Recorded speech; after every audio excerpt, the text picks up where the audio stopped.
नमस्कार, मैं हूं श्रद्धा और आप देख रहे हैं कालचक्र स्पेशल शुभ नवरात्र। आप सभी को शारदीय नवरात्र की ढेर सारी शुभकामनाएं। और मेरे साथ हैं प्रश्न कुंडली विशेषज्ञ पंडित सुरेश पांडे जी। पंडित जी, बहुत बहुत स्वागत है आपका। नमस्कार। धन्यवाद।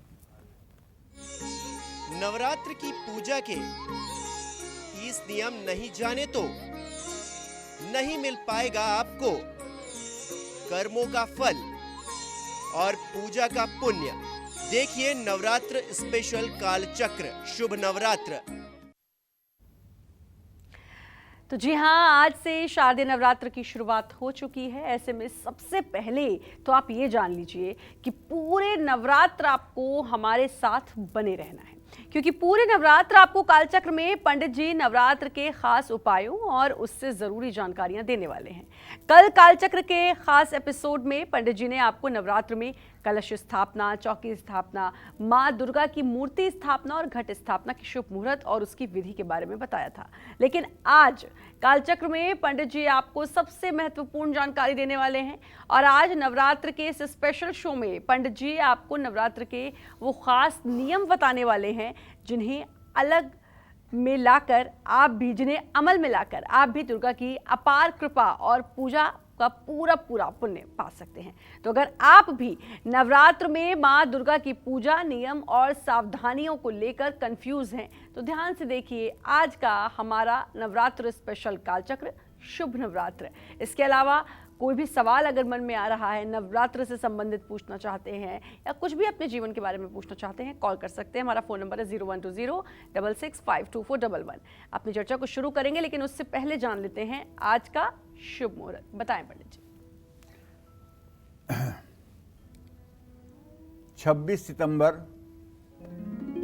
2022 दिन सोमवार। आज आश्विन शुक्ल पक्ष की प्रतिपदा तिथि रात 3:08 तक रहने वाली है। इसके बाद द्वितीया तिथि शुरू हो जाएगी। हस्त नक्षत्र पूरे दिन रात रहेगा और शुक्ल योग सुबह 8:06 तक था। इस समय ब्रह्म योग शुरू हो चुका है। आज से शारदीय नवरात्र का शुभारंभ भी हो चुका है। आज पहला नवरात्र है। आज माँ शैलपुत्री के पूजा का शास्त्र सम्मत विधान है। आज घट स्थापना भी की जाएगी, कलश स्थापना की जाएगी और आज के कुछ अशुभ मुहूर्त भी हैं। जैसे सोमवार है तो राहु काल सुबह 7:30 बजे से 9 बजे तक, यमगंड काल सुबह 10:42 से दोपहर 12:12 तक, गुलिक काल दोपहर 1:42 से दोपहर 3:13 तक। इन समयों में नए कार्य का शुभारंभ, यात्रा के लिए प्रस्थान निषेध है। जय मां विंध्यवासिनी। तो सबसे पहले तो शारदीय नवरात्र की आप सभी दर्शकों को एक बार फिर से ढेर सारी शुभकामनाएं। हम मां अम्बे से प्रार्थना करते हैं कि आप सभी के लिए ये नवरात्र मंगलमय हो और बहुत शुभकारी हो। नवरात्र स्पेशल कालचक्र में आज चर्चा का विषय बहुत खास है, क्योंकि आज हम पंडित जी से नवरात्र के वो नियम, सावधानियां जानेंगे जो हमारी पूजा को सफल बनाने के लिए बहुत ज़रूरी हैं। हम पूजा पाठ और कर्म के, हर पूजा पाठ और कर्म के कुछ नियम होते हैं और अगर नियमों को अपनाया जाए तो पूजा पाठ और आराधना का पूरा फल मिलता है। आज से शारदीय नवरात्र की शुरुआत हो चुकी है, तो ऐसे में सबसे पहले पंडित जी से नवरात्र के नियमों के बारे में जान लेते हैं। बताइए पंडित जी, वो कौन से नियम हैं जिनका हमें ध्यान रखते हुए, जिन पर गौर करते हुए इस नवरात्र की शुरुआत करनी चाहिए? श्रद्धा, हम अपने दर्शकों को नियम बताएं। इसके पहले कल मान लीजिए जिस दर्शक ने कार्यक्रम ना देखा हो तो उन्हें बताना चाहूँगा कि आज की तैयारी में आप क्या क्या करें। देखिए, सुबह स्नान करके, सूर्य को अर्घ्य दे करके, प्राणायाम करके अपने पूजा स्थान में जाइए, साफ सफाई करिए और घर में एक वरुण कलश जिसमें जल भरा रहेगा, एक प्रतिष्ठा कलश जो चौकी पर होगा जिसमें चावल भरा रहेगा, ऊपर नारियल रखा जाएगा, एक गौरी गणेश जो चावल करवे में भर करके उसके ऊपर रखा जाएगा और एक नवग्रह जो सुपारी पर कलावा लपेट करके चावल के ऊपर स्थापित किया जाएगा और एक करवे में चावल भर करके उसके ऊपर सुपारी रख करके उसे भैरव के रूप से प्रतिष्ठित किया जाएगा। एक आम के चौकी या पीढ़े पर दुर्गा सप्तशती की पुस्तक रखी जाएगी। इतनी व्यवस्था जब आप कर लेंगे, दावे के साथ कहता हूँ पूजा में आपके कोई कमी अब नहीं है। इसके बाद आचमन प्राणायाम करके भगवती दुर्गा की पूजा आराधना शास्त्र सम्मत विधि से करिए। अगर घर में कोई ब्राह्मण आ रहा है तो उसके कथनानुसार पूजा करिए। अगर कोई नहीं आ रहा है तो आप अपने ढंग से पहले दुर्गा जी का ध्यान करिए, फिर उनका आवाहन करिए कि हे माँ तुम मेरे पूजा स्थान में आओ। उसके बाद उनको आसन दीजिए बैठने के लिए। आसन अगर आपके पास नहीं है तो मन में एक सोने के सिंहासन की कल्पना कीजिए, उसमें माता को बैठाइए। उसके बाद में उनके पैरों को धोने के लिए जल दीजिए, हाथ को धोने के लिए जल दीजिए। फिर उनसे प्रार्थना करिए कि माँ आप गंगा जी की पवित्र धारा में स्वयं स्नान कर लें और फिर उन्हें वस्त्र समर्पित करिए। इस तरह से गंधाक्षत पुष्प धूप दीप नैवेद्य से विधिवत पूजन करिए और हो सके तो पूरे दिन भगवती दुर्गा के प्रति समर्पित होकर के ओम ऐं ह्रीं क्लीं चामुंडाय विच्चे नमः इस मंत्रराज का जप करते रहिए। बाकी अब नियम और सावधानियों पर आ रहा हूँ। घर में माँ दुर्गा की 3 मूर्तियां नहीं होनी चाहिए। जिस कमरे में माँ दुर्गा की मूर्ति स्थापित है वहाँ सूर्य की रोशनी और हवा जरूर आनी चाहिए। इसलिए मूर्ति स्थापना ऐसे स्थान पर की जानी चाहिए जहाँ वायु और प्रकाश दोनों की समुचित व्यवस्था हो। अगर आप अपने घर में नहीं पूजा कर सकते हैं तो किसी नदी के किनारे बने हुए किसी पूजा स्थल में पूजा कर सकते हैं। उससे भी ज़्यादा लाभ अगर आप पाना चाहते हैं तो किसी तीर्थ में आप पूजा कर सकते हैं, जैसे कुरुक्षेत्र हो गया, काशी हो गया, प्रयाग हो गया, पुष्कर हो गया। और तीर्थ से भी ज़्यादा अगर आप पूजा का लाभ चाहते हैं तो सिद्धपीठ में देवी की जो 108 सिद्धपीठें हैं, जिसमें से विंध्याचल है, कोल्हापुर है, तारापुर है, कामाख्या है, हिंगलाज है, ज्वालामुखी है, तो माँ के किसी सिद्ध वैष्णो देवी है, किसी भी सिद्धपीठ में जाकर के भगवती की 9 दिन आराधना करने से कोटि गुना फल मिलता है। माँ दुर्गा की पूजा के समय अगर संभव हो तो लाल रंग के या गुलाबी रंग के कपड़े पहनने चाहिए। लाल रंग का तिलक भी लगाना चाहिए, इससे विशेष ऊर्जा प्राप्त होती है। 9 दिनों तक नवरात्रि में व्रत करने वाले कुछ भी खाने के बाद मुंह में पानी लेकर के कुल्ला जरूर करें और पूजा के आसन पर बैठे हैं तो सिर्फ जल पी सकते हैं। बाहर से आए किसी व्यक्ति का स्पर्श ना करें। जो लोग 9 दिनों का व्रत रखते हैं और जो माँ दुर्गा की साधना कर रहे हैं उनके बाहर ज़्यादा घूमने फिरने से बचना चाहिए। सांसारिक कर्मों से अपने को रोकना चाहिए, अर्थात एक प्रकार का ऐसा मौन जो मनसा वाचा कर्मणा आपके ऊपर लागू होता हो। सांसारिक गतिविधियों में अपनी हलचल कम कर देनी चाहिए और माता के श्री चरणों में ज़्यादा से ज़्यादा अनुराग जैसे पैदा हो वो उपाय करने चाहिए। जय माँ विंध्यवासिनी। तो नवरात्र के नियम क्या है, नवरात्र की शुरुआत कैसे हो और कैसे आप माँ को प्रसन्न कर सकते हैं, ये लगातार आपको पंडित जी बताएंगे। चलिए अब बढ़ेंगे राशियों की तरफ और सबसे पहले जानते हैं मेष राशि वालों के बारे में।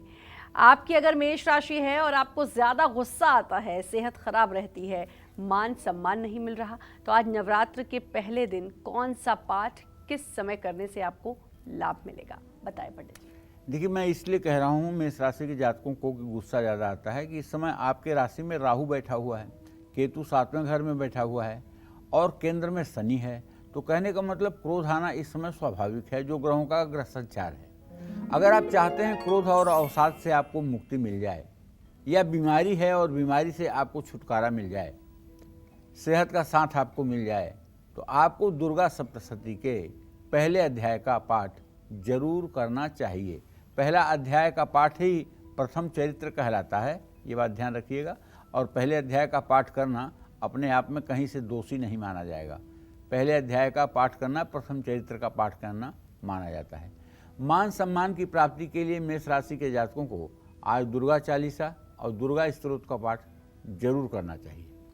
आज इस पाठ को आप वृश्चिक लग्न में करेंगे तो बहुत लाभ मिलेगा। वृश्चिक लग्न अगर आप पूछे तो कब होगा, तो वृश्चिक लग्न अभी से पौना घंटा बाद शुरू हो जाएगा। ये लग्न सुबह 10:10 से दोपहर 12:29 तक है। तो अगर वृश्चिक लग्न में आप भगवती दुर्गा की आराधना करते हैं तो निश्चित रूप से इसका फल आपको सोने पे सुहागे की तरह मिलेगा। जय माँ विंध्यवासिनी। और चलिए अब बात करेंगे वृषभ राशि वालों की। वृषभ राशि वाले अपने जीवन से दुख, दरिद्रता और पैसों की कमी को दूर करने के लिए दुर्गा सप्तशती के किस अध्याय का पाठ करें और आज किस समय कौन सा पाठ करने से इन्हें माँ दुर्गा के साथ साथ माँ लक्ष्मी की भी कृपा मिलेगी, बताइए पंडित जी। इस नवरात्र में जो ग्रह गोचर है वृषभ राशि के जातकों का, उससे एक चीज़ दिखाई दे रहा है कि थोड़ा सा हाथ आपका तंग हो सकता है पैसे से। तो ऐसे में अगर आप भी चाहते हैं कि ये आर्थिक संकट आप पर अपना असर ना दिखाए, आर्थिक संकट दूर हो, तो आप अपने जीवन में ऋण, रोग और दरिद्रता से अगर मुक्ति पाना चाहते हैं तो आज आपको दुर्गा सप्तशती के दूसरे अध्याय का पाठ जरूर करना चाहिए। लेकिन ध्यान रखिएगा, दूसरे अध्याय का पाठ अगर करने जा रहे हैं तो दूसरे, तीसरे, चौथे अध्याय का पाठ भी कर लीजिएगा, क्योंकि ये मध्यम चरित्र है, तब इसका फल 100 गुना मिलेगा। केवल दूसरे अध्याय का पाठ करना बहुत समीचीन नहीं रहेगा। माँ दुर्गा के साथ साथ आपके जीवन में माँ लक्ष्मी की भी कृपा बनी रहे, इसके लिए आप ललिता सहस्रनामावली का पाठ कर सकते हैं या ललिता त्रिशती का पाठ कर सकते हैं।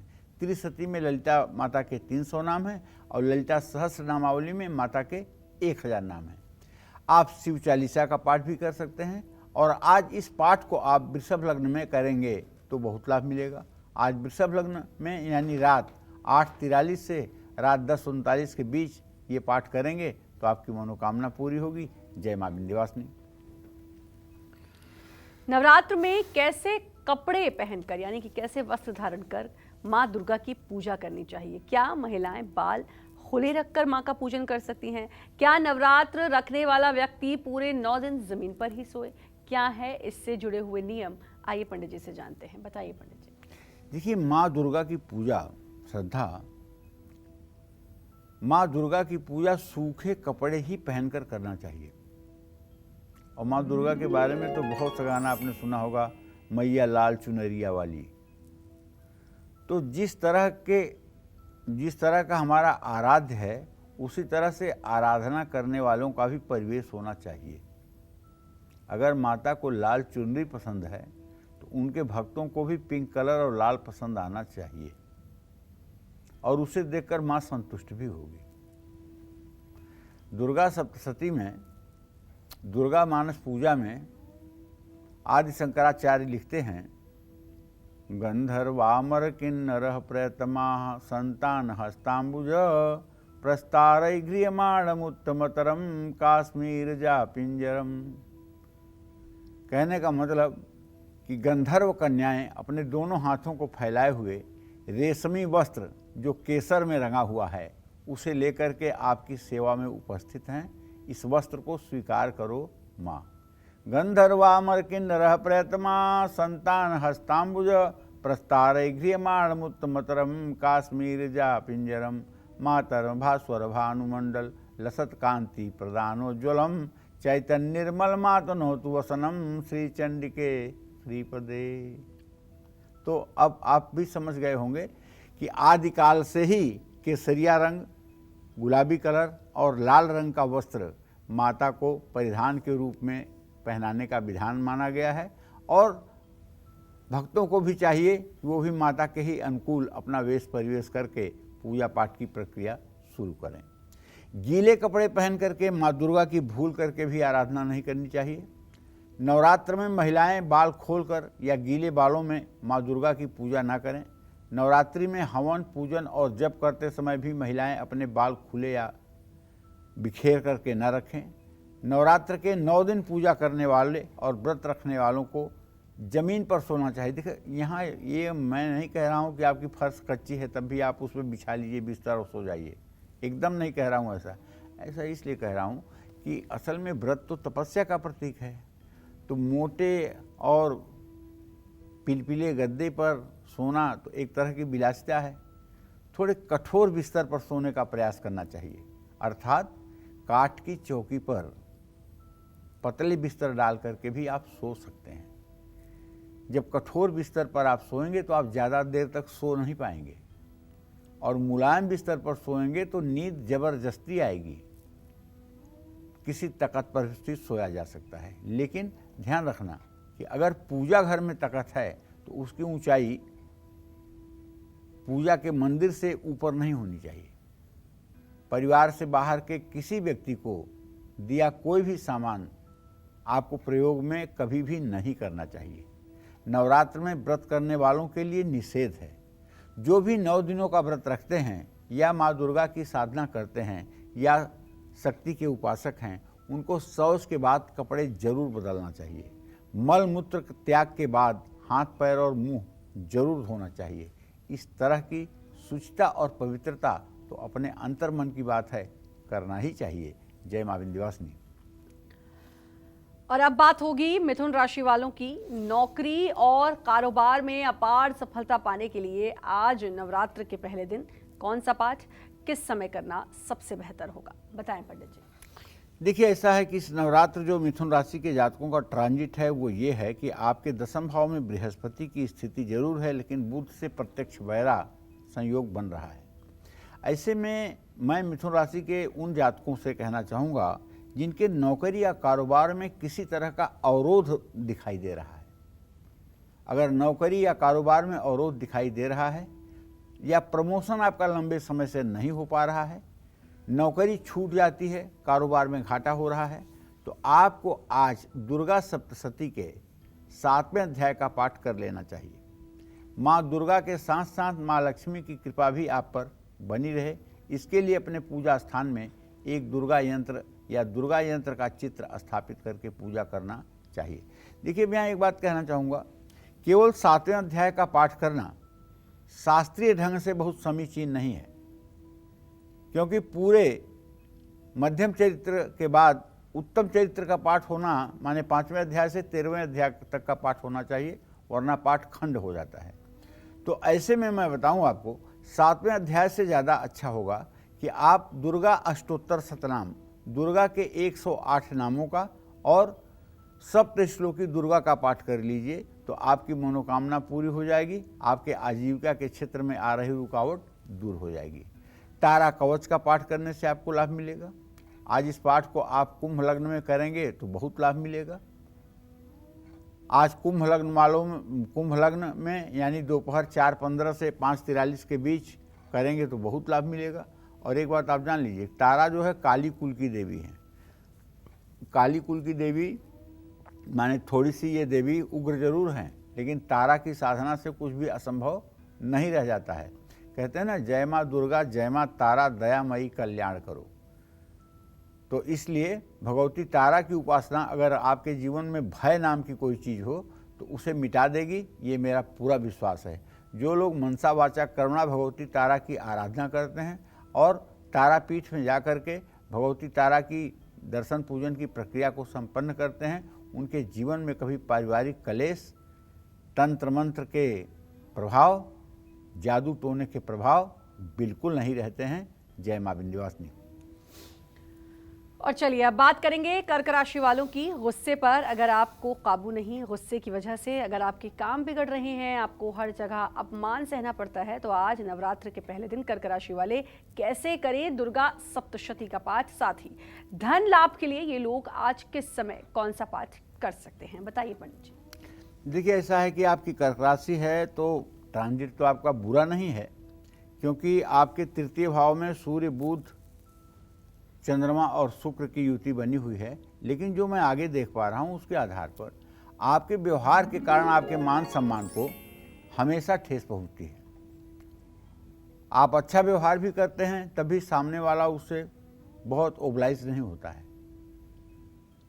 क्यों? क्योंकि आपका गुस्सा आपके हर काम को बिगाड़ देता है। तो कर्क राशि वालों को आज के दिन दुर्गा सप्तशती के 5वें अध्याय का पाठ जरूर करना चाहिए। जीवन में धन का अभाव है, पैसा टिकता नहीं है, फिजूल खर्च बहुत है, तो आज लक्ष्मी सहस्त्र नामावली का भी पाठ आप कर सकते हैं। आज अभिजित मुहूर्त में पाठ करने से बहुत लाभ मिलेगा। अभिजित मुहूर्त आज सुबह 11:48 से दोपहर 12:36 तक है।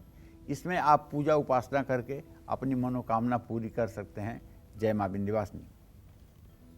चलिए अपनी खास चर्चा को आगे बढ़ाते हुए अब बात करते हैं नवरात्र के कुछ और खास नियमों की।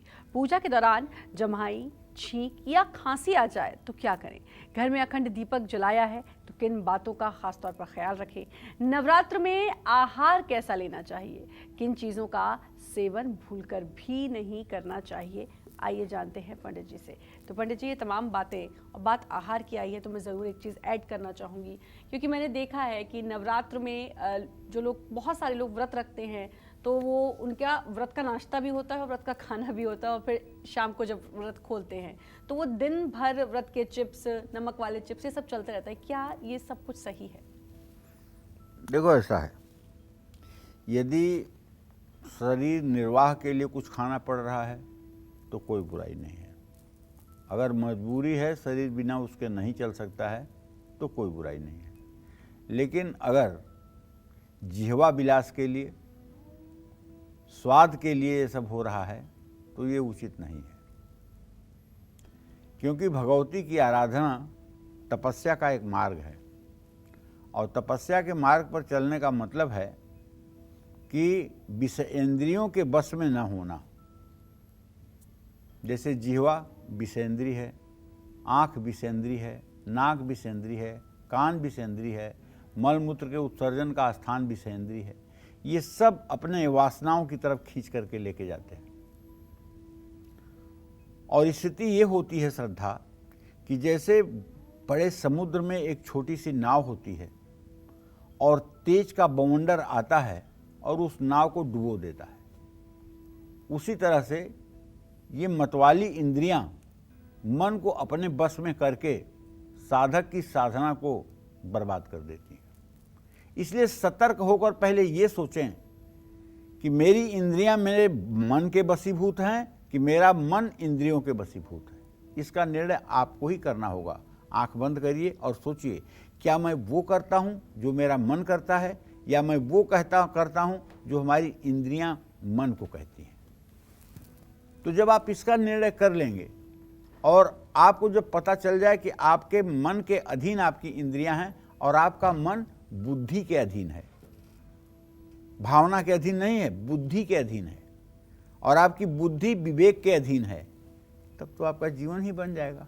तो आप क्या खाते हैं, क्या नहीं खाते हैं, इसका कोई मतलब ही नहीं रह जाएगा। और अल्पाहार ही लेना चाहिए फलाहार में, क्योंकि व्रत को उपवास भी कहा जाता है। इंद्रियां शिथिल हो जाएं, ऐसा ही भोजन ग्रहण करना चाहिए। हमारे कहने का मकसद ये है। पूजा करते या मंत्र जप करते समय जब हाई, छींक या खांसी आ जाए तो रुककर 3 बार आचमन करें और फिर से पूजा शुरू करें। नवरात्र में व्रत में किसी से सिर पैर दबाना या अपनी सेवा करवाना निषेध है। लेकिन भैया, अगर कोई शारीरिक कष्ट है, कोई शारीरिक रोग है, तो सेवा करा सकते हैं।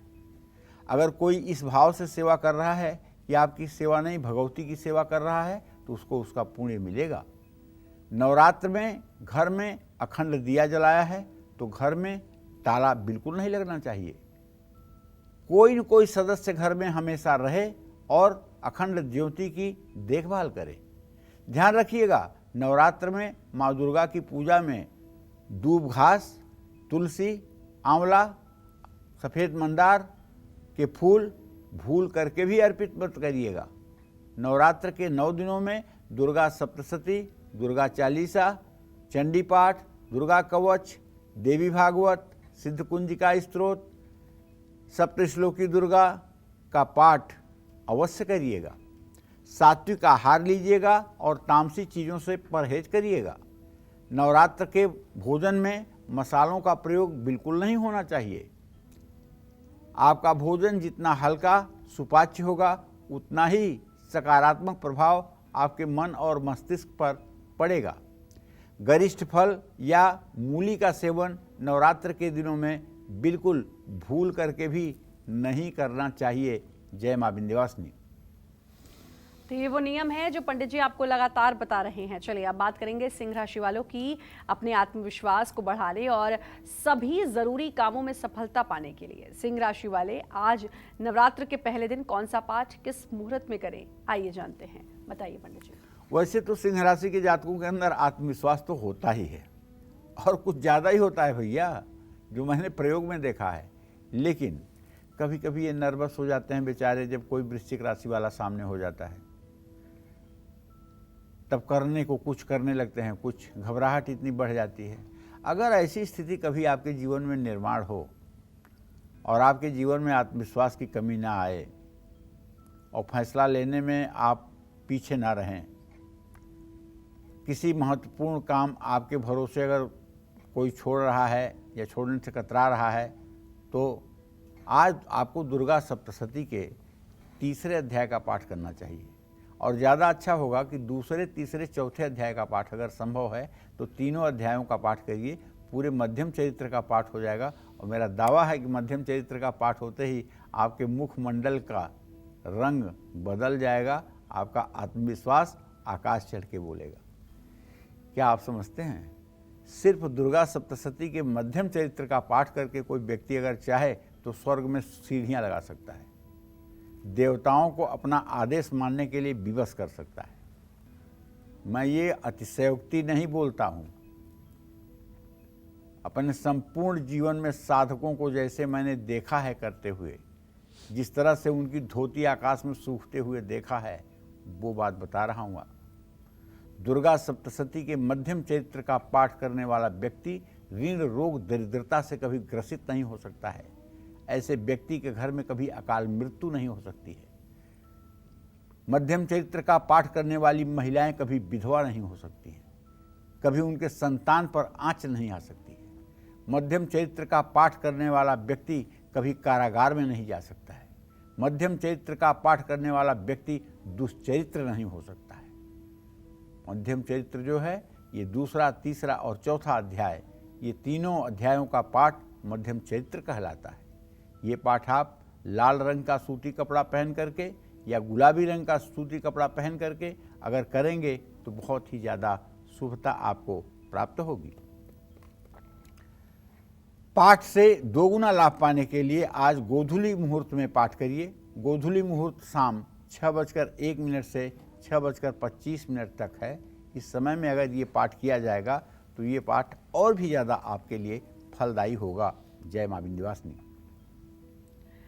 और अब बात होगी कन्या राशि वालों की। सभी तरह की चिंताओं और कानूनी मामलों से मुक्ति पाने के लिए, नई नौकरी के लिए कन्या राशि वाले आज नवरात्र के पहले दिन दुर्गा सप्तशती के किस अध्याय का पाठ करें, किस मुहूर्त में करें, ये भी जानते हैं। बताइए पंडित जी। देखिए, कन्या राशि में इस समय सूर्य, बुध, शुक्र और चंद्रमा 4 ग्रहों की स्थिति है। अगर देखा जाए तो हम ये कह सकते हैं कि अगर कन्या राशि के जातकों के जीवन में किसी प्रकार का कोई टेंशन है, तनाव है, डिप्रेशन है या कोई चिंता है या फिर कोई कानूनी उलझन है और कानूनी उलझन आपका पीछा नहीं छोड़ रही है, तो आपको या तो बेरोजगार हैं या नई नौकरी के अवसर आपको नहीं मिल पा रहे हैं, तो आज आपको दुर्गा सप्तशती के 10वें अध्याय का पाठ करना चाहिए। इस अध्याय का पाठ अगर आप विजय मुहूर्त में करेंगे तो आपको लाभ मिलेगा। विजय मुहूर्त आज दोपहर 2:13 से दोपहर 3:01 तक है। अगर आपके पास समय है तब तो मैं कहूँगा कि आप 5वें अध्याय से लेकर के 13वें अध्याय तक का पाठ करें।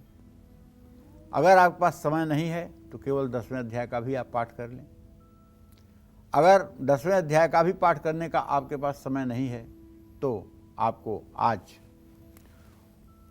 ओम ह्रीम दुन दुर्गाय नमः इस मंत्र का 108 बार जप जरूर कर लें।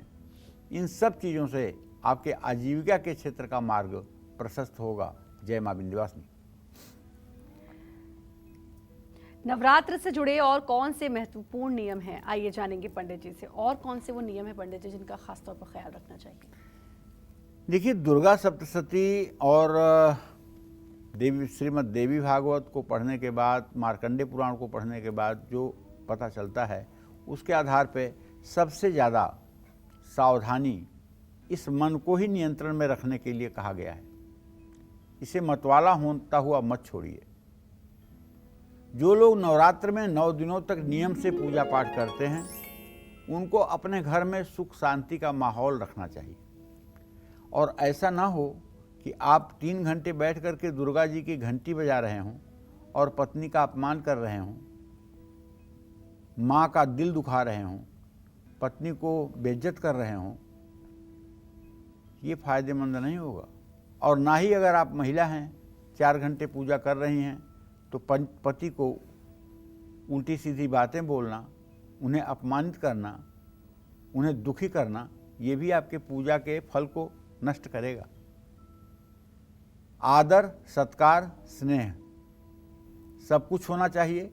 अगर परिवार के किसी सदस्य से आपको कोई शिकायत है कि उसका ये व्यवहार बदल जाए, तो उसके लिए आप उससे ना कहें।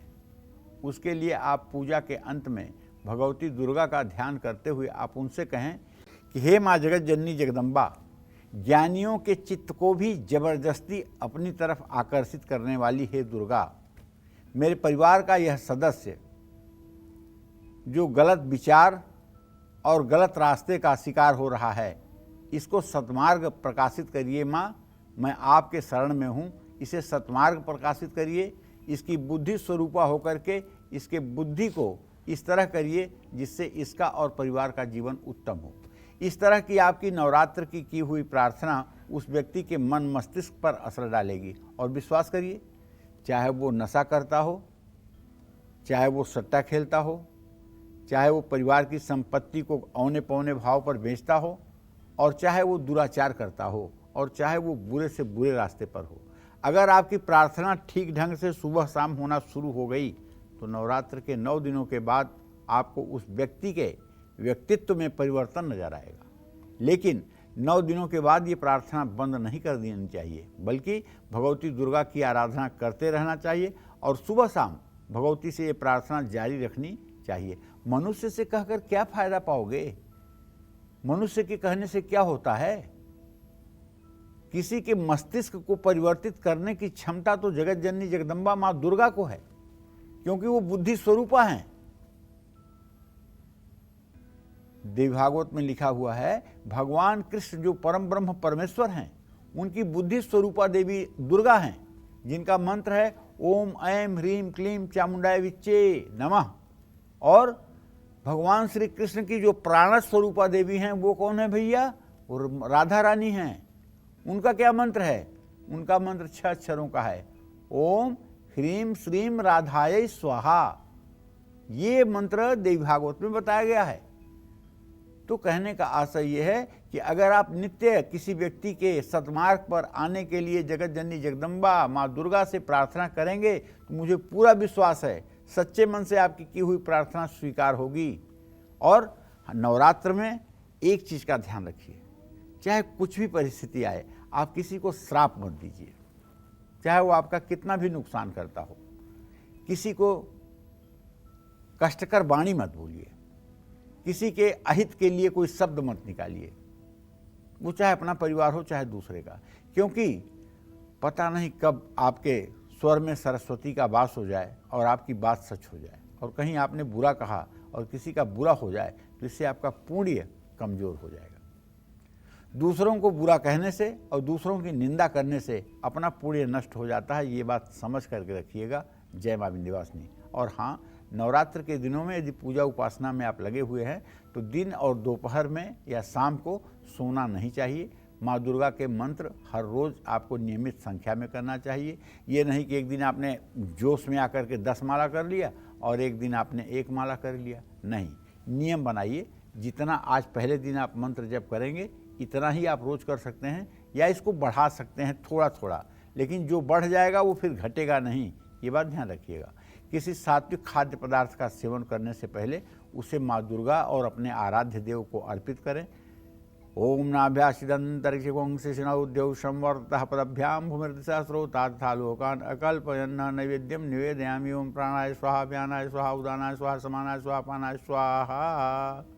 इस तरह से 5 बार आचमनी भी छोड़ दीजिएगा। और हाँ, ये बात मैं कहना चाहता था कि माँ दुर्गा की आराधना के लिए, पूजा के लिए यदि आपको मंत्र नहीं आता है तो एक मंत्र याद कर लीजिए, ओम नमो देव्यै महादेव्यै शिवाय सत्यं नमः नमः प्रकृते भद्राय यदा प्रणतास्ताम।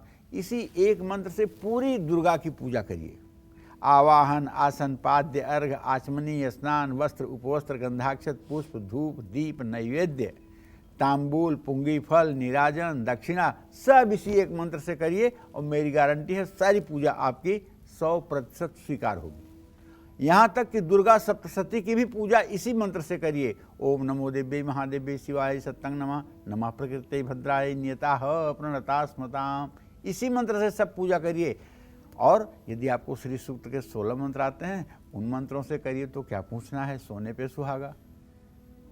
तो कहने का मतलब है कि श्री सूक्त के मंत्रों से भगवती की आराधना होनी चाहिए। लेकिन अगर आपको श्री सूक्तम नहीं आता है तो आप ओम नमो दिव्यै महादिव्यै शिवाय सत्यं नमः, नमः प्रकृते भद्राय नियताः प्रणतास्ताम, इस मंत्र से भी पूजा करके उतने ही फल की प्राप्ति कर सकते हैं जितना श्री सूक्तम के मंत्रों के द्वारा। जय मां विंध्यवासिनी। और चलिए अब बात करेंगे तुला राशि वालों की। क्लेश और तनाव को दूर करके सुख और संपन्नता के लिए दुर्गा सप्तशती के किस अध्याय का पाठ किस समय पर करना चाहिए, बताइए पंडित जी। तुला राशि के जातकों को बताना चाहूंगा कि देखिए, तुला राशि वालों के जीवन में अगर क्लेश, तनाव या अपनों से दूरियां हैं, या मन भटक रहा है, या एकाग्रता की कमी है, या खुद पर भरोसा नहीं है, तो आपको आज के दिन दुर्गा सप्तशती के 6ठे अध्याय का पाठ करना चाहिए। वैसे 5वें अध्याय से 13वें अध्याय का पाठ समीचीन है, लेकिन अगर ऐसा नहीं है तो सिर्फ 6ठे अध्याय का भी पाठ आप कर सकते हैं। 6ठा अध्याय कौन सा है? 6ठा अध्याय माता के उस रूप का है जिसमें असुर आकर के माता को विवाह के लिए प्रस्ताव देता है। तो माँ दुर्गा के साथ साथ माँ लक्ष्मी की कृपा और सुख संपन्नता यदि आप चाहते हैं तो आपको आज के दिन काली चालीसा या दुर्गा चालीसा का भी पाठ करना चाहिए। पाठ को आप वृश्चिक लग्न में करेंगे तो बहुत लाभ मिलेगा। आज वृश्चिक लग्न सुबह 10:10 से दोपहर 12:29 तक है। साधना अगर विशिष्ट समयों में की जाती है तो उसका अपना एक अलग महत्व है। और ये वृश्चिक वृषभ लग्न इसलिए बता रहा हूँ कि ये स्थिर लग्न है। स्थिर लग्न में की गई पूजा सचमुच में स्थिर और फलदायी होती है। जय मां विंध्यवासिनी। और चलिए अब बात करेंगे वृश्चिक राशि वालों की। वृश्चिक राशि वाले आज नवरात्र के पहले दिन अपने सभी रुकावटों और परेशानियों से पार पाने के लिए दुर्गा सप्तशती के किस अध्याय का पाठ किस समय पर करें, बताइए पंडित जी। देखिए, वृश्चिक राशि के जातकों को बताना चाहूँगा कि चोट और दुर्घटना से आपका सामना अगर होता रहता है, आपके जीवन में रुकावट परेशानियाँ आती रहती हैं, आपको अपनों से ही कष्ट मिलता है, तो आज आपको दुर्गा सप्तशती के 8वें अध्याय का पाठ जरूर करना चाहिए। माँ दुर्गा के साथ साथ माँ लक्ष्मी की कृपा पाने के लिए आपको आज गुड़हल के फूलों की माला बनाकर माँ को अर्पित करनी चाहिए। पाठ को आप वृषभ लग्न में करेंगे तो बहुत लाभ मिलेगा। और वृषभ लग्न रात में 8:43 से 10:39 के बीच में है। इसमें पाठ करके आप अपनी मनोकामना पूरी कर सकते हैं। जय मां विंध्यवासिनी। धनु राशि वाले अपने भाग्योदय के लिए नवरात्र के पहले दिन दुर्गा सप्तशती के किस अध्याय का पाठ किस समय करें, और साथ ही परिवार की रक्षा के लिए कौन सा पाठ किस समय करें, बताइए पंडित जी। देखिए, धनु राशि के जातकों को तो ये कहना चाहूँगा कि आपका मान सम्मान बढ़े, कर्म के साथ साथ भाग्य भी आपका साथ दे, पैसे के मामले में आप आत्मनिर्भर हों, कोई आपको धोखा न दे पाए, दरिद्रता आपके जीवन को छू भी न पाए। इसके लिए आज दुर्गा सप्तशती के 11वें अध्याय का पाठ जरूर करें। अपने और अपने परिवार की रक्षा के लिए, आत्मविश्वास के लिए आज आपको राम रक्षा स्तोत्र का भी पाठ करना चाहिए।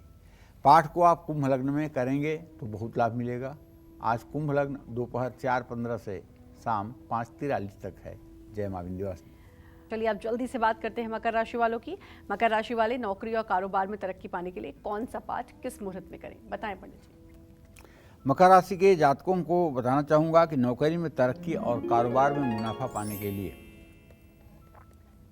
जीवन में कष्ट कम करने के लिए और सुख का साथ पाने के लिए आज मकर राशि के जातकों को दुर्गा सप्तशती के 8वें अध्याय का पाठ जरूर करना चाहिए। अगर हो सके तो संपूर्ण उत्तर चरित्र का पाठ करना चाहिए 5वें अध्याय से 13वें अध्याय तक। अगर नहीं संभव है तो 8वें अध्याय का पाठ करने से भी आपका जीवन संभलेगा। रामचरितमानस का पाठ करना चाहिए। माँ दुर्गा को चांदी की पायल चढ़ाकर आज अपनी किस्मत को आप बल दे सकते हैं। आज ये पाठ और उपाय आपको अभिजीत मुहूर्त में करना है, बहुत लाभ मिलेगा। अभिजीत मुहूर्त आज सुबह 11:48 से दोपहर 12:36 तक है।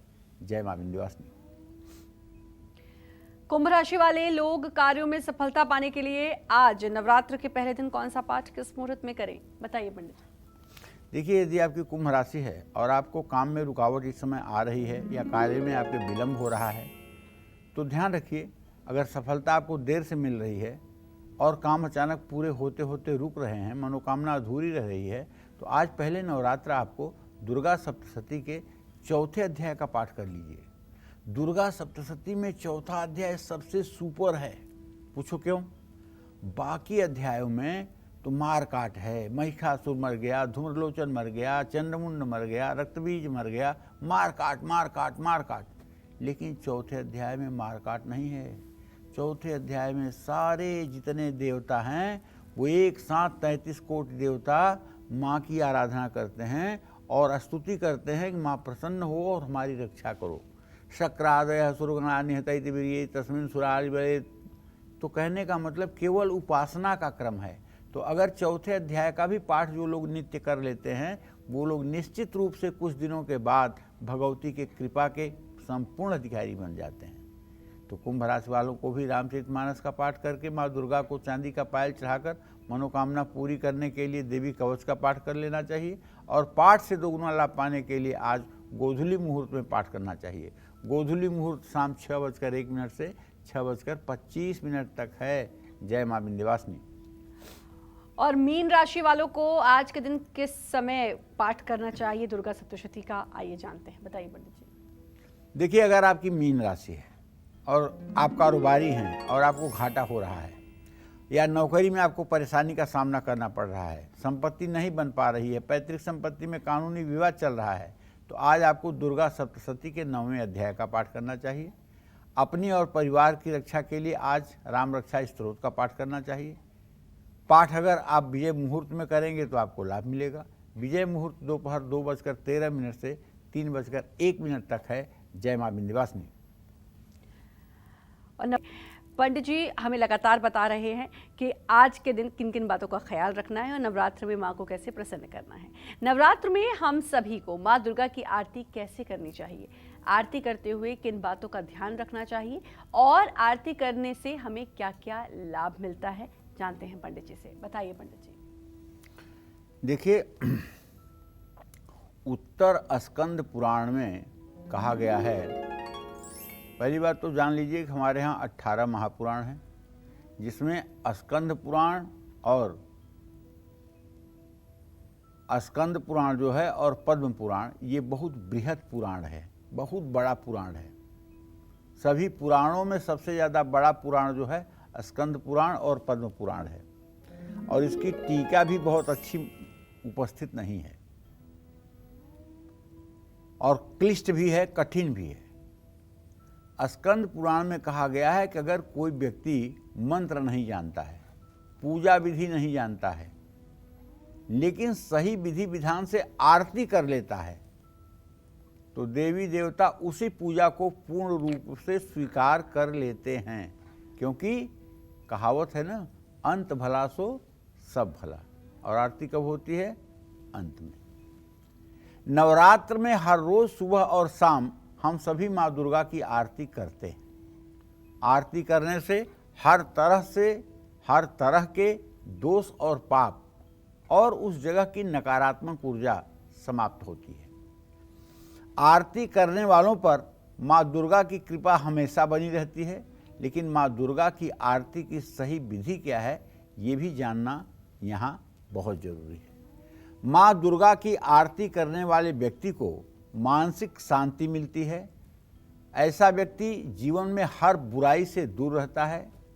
माँ दुर्गा को 14 बार आरती दिखानी चाहिए, 4 बार चरणों से, 2 बार नाभि पर, 1 बार मुख पर और 7 बार माँ दुर्गा के पूरे शरीर से आरती उतारनी चाहिए। इस तरह से 14 बार आरती करके माँ दुर्गा के उपासना के क्रम को आप परिपूर्ण कर पाएंगे। माँ दुर्गा की आरती करते समय दीपक में हमेशा बत्तियाँ विषम संख्या में होनी चाहिए, जैसे 3, 5, 7, 9। आरती करते समय 5 चीज़ें बहुत ज़रूरी हैं। 5 चीज़ें हैं: दिया, गंगा जल, शंख, साफ कपड़ा, आम या पीपल का पत्ता। माँ दुर्गा की आरती करने के बाद दोनों हथेलियों को दीपक की ज्योति से ऊपर स्पर्श कराकर अपने मस्तक, नाक, कान, आँख, मुख पर स्पर्श कराना चाहिए। और आरती करने से ही नहीं, माँ दुर्गा की आरती होते हुए भी देखने से भी बहुत पुण्य मिलता है। लेकिन एक बात अपने सभी दर्शकों से कहना चाहता हूँ, मेरे भाई, अगर किसी कारण आप संपूर्ण कर्मकांड करने में असमर्थ हैं, समय की आपके पास अभाव है या संसाधनों का आपके पास अभाव है, तो ध्यान रखिएगा, माँ भावग्राही है, क्रियाग्राही नहीं है। आपके हृदय के भाव को देख करके मैया आपकी कम पूजा को भी ज़्यादा रूप में स्वीकार करेगी। इसलिए संपूर्ण समर्पण आपके मन में होना चाहिए, माता के प्रति, स्त्री जात के प्रति और सब प्रकार के शास्त्र और विद्याओं के प्रति। दुर्गा भक्तों के प्रति यदि आपका दृष्टिकोण परम पवित्र और श्रद्धालु रहेगा तो आप मान के चलिए कि माँ आप पर प्रसन्न रहेगी। क्योंकि माता कहती हैं, जो लोग मेरे भक्तों की बहुत सम्मान और इज्जत करते हैं और मेरे भक्तों की सेवा शुश्रूषा करते हैं, ऐसे लोगों को मैं भुक्ति मुक्ति प्रदान करती हूँ, ऐसे लोगों को मैं भोग और मोक्ष दोनों प्रदान करती हूँ। तो इसलिए अगर आप व्रत नहीं कर पा रहे हैं तो किसी साधक की ही सेवा शुश्रूषा करके अपने जीवन को धन्य कर सकते हैं। जय माँ विंध्यवासिनी।